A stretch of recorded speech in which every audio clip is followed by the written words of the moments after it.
అందరికీ నమస్కారం అండి. ఈరోజు మనం మన పశ్చిమ గోదావరి జిల్లా భీమవరం మండలంలో వెలిసిన గ్రామ దేవత అయిన శ్రీ శ్రీ శ్రీ మావుళ్ళమ్మవారి తీర్థం చూద్దామా? ఆ చల్లని తెల్లైన మావుళ్ళమ్మ తల్లికి 62వ వార్షికం జరుగుతుందండి. ఇంతకీ మీలో ఎవరైనా ఈ తీర్థానికి వెళ్ళారా? వెళ్తే కామెంట్ సెక్షన్లో కామెంట్ చేయండి.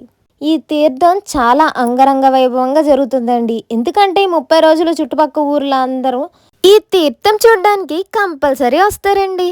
అమ్మవారి దర్శనానికి అయితే అసలు ఖాళీయే లేదండి బాబోయ్, ఎంత జనం ఉన్నారో. తీర్థానికి వెళ్ళిన ప్రసాదం ముఖ్యం బిగులు. ఎవరైనా వెళ్ళకపోతే కంపల్సరీ వెళ్ళండి. ఎందుకంటే ఈ నెల 13వ తారీఖుతో ఈ తీర్థం ముగిసింది. ఈ నెల 13వ తారీఖున 1,00,000 మందికి అన్న సమారాధన జరుగుతుందండి. మా భీమవరం మావుళ్ళమ్మ తీర్థం అంటే ఆషామాషి కాదండి. ఆ లైటింగ్కే ఒక వైబ్. ఎందుకంటే ఏది పడితే అది పెట్టరండి. ప్రతి దానికి ఒక మీనింగ్ ఉంటుందండి. అవునని ఎంతమంది యాక్సెప్ట్ చేస్తారో చేయండి.